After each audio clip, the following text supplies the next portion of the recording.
Hi, my name is Jessica Rosenstrau. This is EDL 853, Modular 1. I just wanted to start off with a little bit about me. I've been a military wife for almost 22 years now. Have been following my husband all around the country.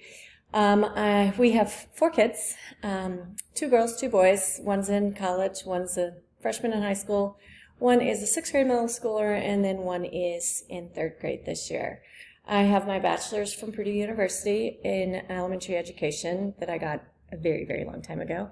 And so between the 4 kids and then the deployments and various things, I took about 9 years off teaching just to be a mom and a volunteer as an Army spouse. So when I finally decided to go back into the classroom, I decided to get my master's as a reading specialist.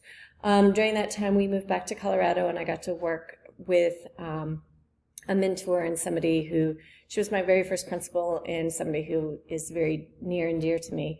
And she encouraged me to pursue my admin license. So here I am doing that now. I've been an instructional coach. I've taught 3rd grade, 5th grade, 6th grade. Being an instructional coach, I worked a lot with new teachers as well as student teachers. So I've been in several different classrooms, working pretty extensively. And that was kind of what pushed me to head toward administration, because a lot of the things that I would like to pursue later on down the road, you need your admin license for. So I posted a few pictures of my kids and myself and family and stuff here. So let's go ahead and get started on the rest of the assignment. So inclusive culture. So what is it? So I wanted to first, before I dealt with the questions asked, I wanted to look at really what is an inclusive culture. So reading different things, different articles and everything, I kind of came up with, it's a culture where all people are respected and valued. In a classroom setting or a school setting, you're really wanting to make sure that it's all students are provided with a sense of belonging, where they have the right to thought-provoking and enabling schoolwork. Depending on their levels, it's going to look different in every classroom, and even within a classroom, you're going to have a lot of differentiation and different things. It is embracing everyone, and with the IDEA law, it's the least restrictive environment. That is the key to this law that was put into place. So what is a school leader's role in maintaining an inclusive culture? So I really think that as administrators, you set the tone. So depending on how you treat your staff and treat the students and everyone in that building, parents, everyone that walks in that building, the way you act and hold yourself and how you react to others, you set the tone. Treating everyone with respect is a big one. Train the staff to address issues and how to deal with various circumstances, I think, is another key, because not everyone knows how to handle a situation, and not all of us are very quick on our feet, me included. So it is setting up different scenarios, talking through it with your staff, and working through different scenarios that they might encounter, so they know what the protocol is to deal with certain situations. Conversations and trainings on maintaining an inclusive classroom. What does that look like? And it is something that I think as school administrators, you have to do it ongoing. It's not something that you do just automatically and then that's it. You have to continually work on that. And then providing staff with resources and support to effectively reach all students. That could be something as simple as hiring reading specialists or math specialists, having paras in the classrooms, to giving them, doing book studies and different things that help address what an inclusive culture looks like in today's society. The next question was, what support does a school leader provide to encourage advocacy? So one thing I think is important, and I didn't put it on here, but I do believe it is having an open door policy. I really, truly believe that as a school leader, you must have an open door policy with your staff, with your parents, with your students. They need to feel comfortable to come up and talk to you and ask questions and to delve into sometimes some stickier situations and conversations that are a little uncomfortable for a lot of us to have. So I think, making sure that you are always approachable is key to, to encouraging an inclusive community. Provide academic support to your staff. Educate your teachers and prioritizing success of all students, maintaining high expectations of all students.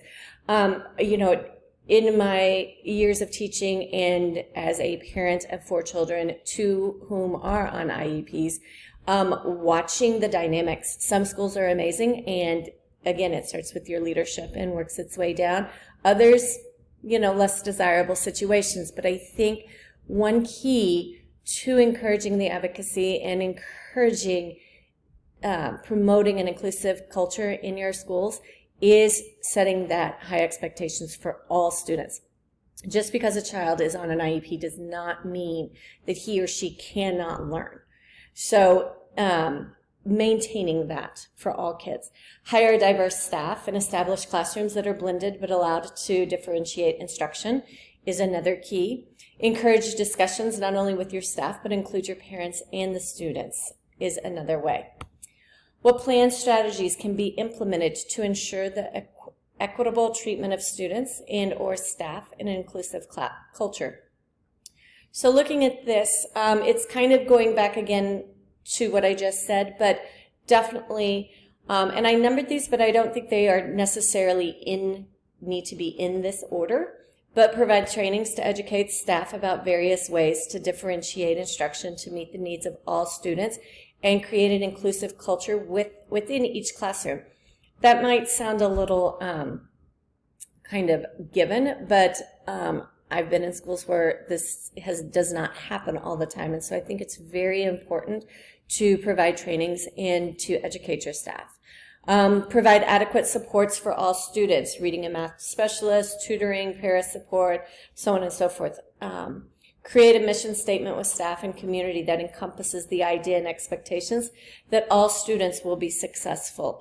And, perhaps that should be number 1, but it's, again, I numbered these, but it doesn't have to flow in that order. But I definitely think that when you are creating a mission statement and when you are working, you need to encompass all your, not just your staff, but your students and the parents as well. And provide opportunities for discussions for all those involved. What steps can a school leader take to change negative assumptions that affect teaching and learning in an inclusive culture? Again, you, as a school leader, you're setting the tone, making sure that it is known that all are welcome, all will learn in your school. Provide trainings and collaborations opportunities for not only staff, but parents and students to be involved in. Be present within the building. Know what is happening within your building. That is key. As I've taken some of these admin classes, and then again, where I've been and what I've seen. Some schools that I've been in, they're very, your admin is very involved in there, and they know exactly what's going on in their classrooms. Others, you never see your admin, and unfortunately, then you don't know what's going on in those classrooms. And so I really, truly believe that part of being an inclusive culture is you are, as the administrators, you are there in the classrooms. You know what's going on throughout your building at all times.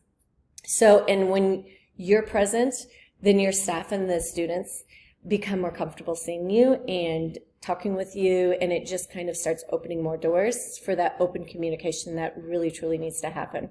And coaching staff who seem to struggle with how to be inclusive. Again, being present. If you are in your building present, then you'll know what staff is struggling with this, and you can help coach them to be more inclusive. Here are my list of references. And I listed those, and that is that. I am looking forward to this class. I hope you enjoyed my slides. Thanks. Have a great day.